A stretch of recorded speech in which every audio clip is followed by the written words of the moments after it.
శ్రీ గురుభ్యో నమః.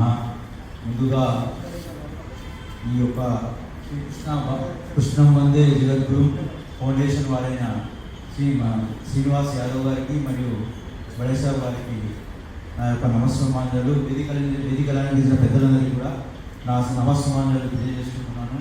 ఈ యొక్క మహత్తరమైనటువంటి కార్యక్రమం ఇంటింటికి భగవద్గీత, ప్రతి వ్యక్తికి విద్యార్థుల నుంచి యువతల నుంచి అందరికీ భగవద్గీత అందించి సమాజంలోని చాలా రుగ్మతలను తొలగించి అందరూ కూడా సుఖశాంతులతో సముద్రులతో సమృద్ధంగా జీవనం గడిపేటువంటి మార్గం చూపించిన భగవద్గీతను ప్రచారం చేయాలని సంకల్పించినటువంటి ఆ యొక్క శ్రీకృష్ణం జగద్గురు ఫౌండేషన్ వారికి నా ధన్యవాదాలు తెలియజేసుకుంటూ, ఒకటే శ్లోకం అండి భగవద్గీతలో స్ట్రెస్ ఫ్రీ ఉండడానికి భగవానుడు చెప్పిన ఉపదేశం, కర్మణ్యేవాధికారస్తే మా ఫలేషు కదాచన మా కర్మ ఫల హేతుర్భుః మా తే సంగోస్త్వకర్మణి.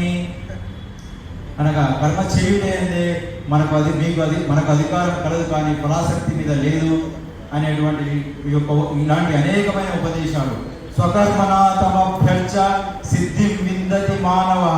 వారి వారి వృత్తుల ద్వారానే పరమాత్మను అర్చించి వారి సుఖశాంతులతో సమృద్ధంగా జీవనం గడపాలనేటువంటి అనేక ఉపదేశాలు తెలియజేసినటువంటి భగవద్గీతను ఇంటింటికి ప్రచారం చేయాలని సంకల్పించినటువంటి శ్రీనివాస్ యాదవ్ గారికి, బడేసాబ్ గారికి మా యొక్క సహకారము నేను వృధాభక్తిగా చేయాల్సిన సహకారం ఎల్లవేళ ఉంటుందని నేను ఈ సభాముఖంగా తెలియ